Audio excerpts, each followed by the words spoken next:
Salam, selamat malam dan salam sehat. Selamat berdoa edisi malam ini diambil dari Injil Yohanes pasal 17. Saya pilih beberapa ayat. Injil Yohanes pasal 17 ayat 15. Lalu kita sambung dengan ayat 20 dan ayat 21. Saudara kekasih Tuhan, mari kita berdoa sebelum kita membaca dan merenungkan bagian firman Tuhan. Mari kita berdoa. Ya Tuhan, kami berterima kasih atas pimpinan-Mu bagi kami sepanjang hari ini. Terima kasih juga karena malam yang kami nikmati saat ini adalah pemberian dari Tuhan.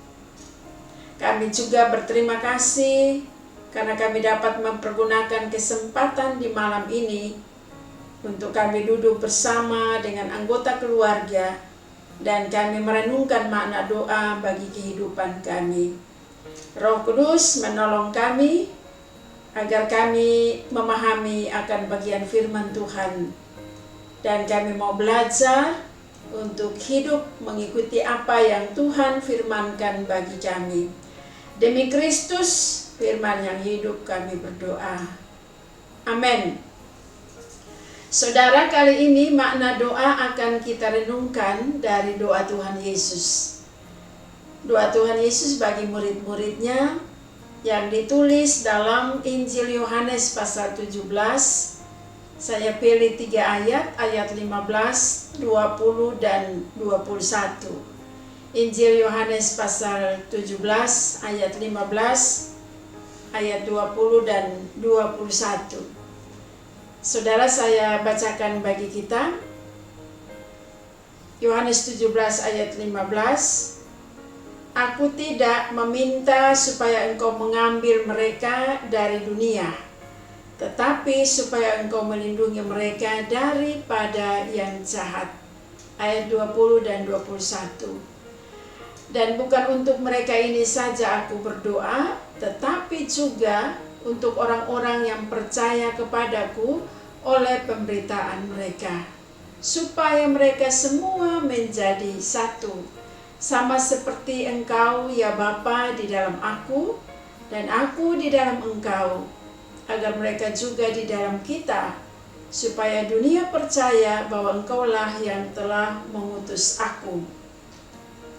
Demikian saudara bacaan Injil Yohanes yang sudah kita dengar bersama. Saudara yang terkasih, selama kita masih ada di dalam dunia ini, kita semua memiliki masalah dan pergumulan. Baik itu masalah keluarga, masalah keuangan, masalah kesehatan, masalah kebahagiaan, kepercayaan, masalah pekerjaan, dan lain-lain sebagainya. Tak ada seorang pun di antara kita yang bisa lolos dari masalah.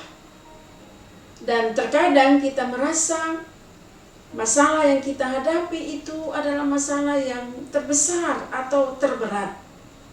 Lalu kita bertanya-tanya, mengapa masalah yang saya hadapi begitu besar? Mengapa masalah yang saya hadapi begitu berat? Saudara, apapun masalah yang kita hadapi, sekalipun menurut kita masalah itu sangat berat, ingatlah akan hal ini, bahwa Allah tidak menginginkan kita menjadi anak-anak yang manja. Allah tidak menginginkan kita menjadi anak-anak yang cengeng serta penakut. Sebab dengan kasih-Nya, Allah mendidik kita untuk menjadi kuat dan tangguh dalam kehidupan ini, sambil kita tetap bergantung kepada kasih Allah. Allah juga mendidik kita untuk tidak melarikan diri dari masalah, tapi berani menghadapi masalah dan sanggup mengatasi masalah demi masalah yang kita hadapi. Dalam iman, saudara, kita harus menyatakan ya dan amin, bahwa dalam masalah yang kita hadapi, pemeliharaan dan perlindungan Tuhan tetap menjadi nyata kepada kita. Ini yang harus kita katakan, ya dan amin. Bahwa di dalam masalah yang kita hadapi, pemeliharaan dan perlindungan Tuhan tetap menjadi nyata kepada kita. Karena itu kita harus belajar percaya, bahkan belajar menjadi saksi dari pemeliharaan Tuhan. Saudara yang terkasih, menarik bagi kita bacaan Alkitab dari Injil Yohanes pasal 17 tadi, mengisahkan kepada kita tentang doa Yesus kepada murid-muridnya. Doa ini Yesus sampaikan kepada Bapanya saat ia akan pergi meninggalkan para murid di dalam dunia ini. Tugas Yesus di dalam dunia telah selesai, dan saatnya murid-muridnya akan memulai babak baru dalam hidup mereka, yaitu mereka akan diutus memberitakan nama Yesus tanpa kehadiran Yesus secara fisik. Mari kita simak ayat 15 secara khusus. Yesus berdoa dan mengatakan kepada Bapanya, "Aku tidak meminta Engkau mengambil mereka dari dunia, tetapi supaya Engkau melindungi mereka daripada yang jahat." Itu permintaan Yesus yang dia sampaikan kepada Bapanya melalui doanya. "Aku tidak meminta Engkau mengambil mereka dari dunia, tetapi supaya Engkau melindungi mereka daripada yang jahat." Saudara, dalam dunia Yesus dan para murid dibenci, tetapi kebencian itu bukanlah hal yang patut dihindari atau dijauhi, tapi kebencian itu harus dihadapi dan diatasi. Itulah sebabnya doa Yesus, dia meminta kepada Bapa agar para murid tidak diambil dari dunia ini, tapi mereka akan tetap ada di dalam dunia. Yesus tidak berdoa agar para murid tidak lagi menghadapi tantangan, tidak. Tetapi Yesus berdoa meminta kepada Bapa agar para murid mereka terlindung ketika menghadapi tantangan. Mereka terlindung ketika mereka menghadapi hal-hal yang jahat. Saudara, kita percaya bahwa doa Yesus untuk para muridnya masih tetap hidup sampai saat ini. Dan juga doa ini berlaku bagi saudara dan saya sebagai pengikut-pengikut Tuhan. Selama kita masih diberikan kesempatan hidup di dalam dunia ini, kita tidak akan bebas dari masalah. Namun saat masalah itu kita hadapi, saudara, ingatlah akan doa Yesus ini. "Bapa, Engkau melindungi mereka dari yang jahat." Bapa, Engkau melindungi mereka dari berbagai-bagai masalah. Karena itu saudara, yakinlah bahwa dalam menghadapi masalah, Bapa di sorga pasti tetap melindungi kita. Selain dalam doa Yesus, saya ulangi, selain itu dalam doa Yesus kepada Bapanya, Yesus juga meminta Bapanya agar orang-orang percaya menjadi satu. Kita baca itu di ayat 20 dan ayat 21. Yesus berdoa meminta kepada Bapanya agar orang-orang percaya menjadi satu. Sebab bila orang-orang percaya menjadi satu, maka dunia pasti akan percaya kalau Yesus adalah utusan Bapa. Saudara, doa ini pun berlaku bagi kita semua. Karena itu marilah kita ingat bahwa tugas kita di dalam dunia ini adalah membuat dunia percaya bahwa Yesus adalah utusan Bapa. Caranya dengan menjadi satu. Menjadi satu tentunya mulai dari dalam rumah tangga kita masing-masing. Menjadi satu mulai dari keluarga Kristen.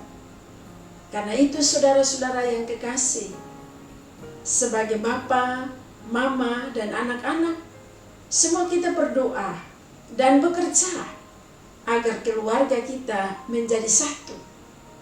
Walaupun sering kita diperhadapkan dengan berbagai persoalan, berbagai masalah, tapi kiranya hal menjadi satu haruslah tetap menjadi yang pertama dan yang utama, yang harus kita kerjakan dengan baik dan benar.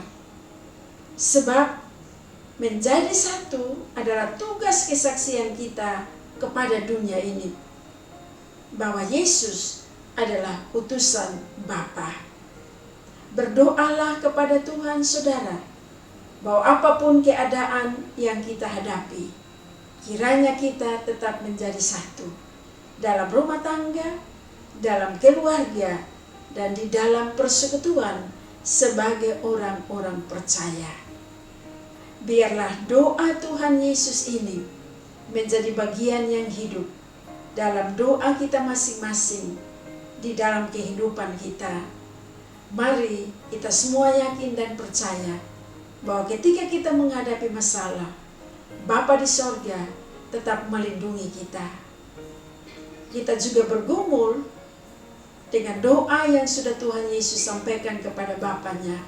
Bagaimana kita belajar berdoa dan bekerja untuk menjadi satu sebagai bagian dari pemberitaan Injil kepada dunia ini, supaya dunia percaya bahwa Yesus diutus Bapanya.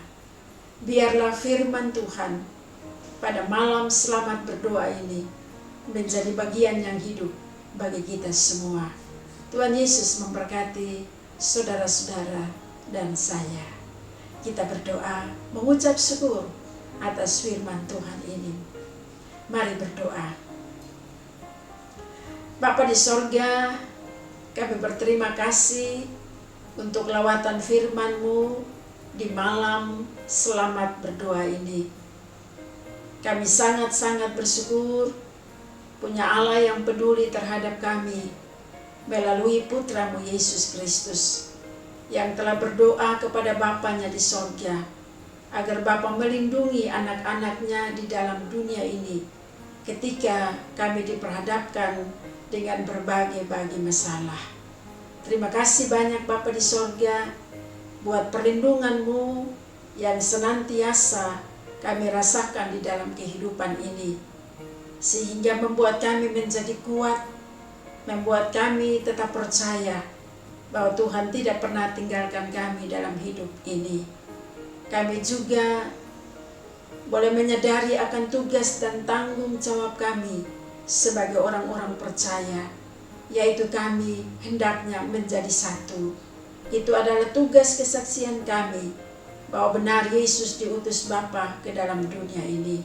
Kami sadar bahwa hal menjadi satu itu menjadi pergumulan kami bersama, tetapi sekiranya Roh-Mu yang kudus menolong kami semua, supaya kami sungguh-sungguh didapati anak-anak Tuhan yang tidak hanya berdoa menjadi satu, tetapi kami juga didapati anak-anak Tuhan yang mau bekerja untuk menjadi satu. Terima kasih banyak Bapa di sorga. Kami serahkan tubuh, roh, dan jiwa kami pada malam hari ini dalam tangan kuasa-Mu ketika kami beristirahat. Dan bila masih ada hari esok bagi kami, kuasa Tuhanlah yang boleh menyadarkan kami. Kami bawa ucapan syukur kami atas kasih dan setia Tuhan sepanjang hari yang kami terima dari pagi sampai malam. Ampuni dosa dan salah kami, dan biarlah kami juga mau belajar mengampuni orang lain yang bersalah kepada kami. Ini doa kami Bapa, sambut dan terimalah kami di dalam nama anak Yesus Kristus. Tuhan, kekasih jiwa kami sudah berdoa kepada Bapa di surga. Amin. Terima kasih banyak saudara sudah mengikuti renungan selamat berdoa pada malam hari ini, dan kita jumpa pada selamat berdoa edisi berikutnya. Shalom.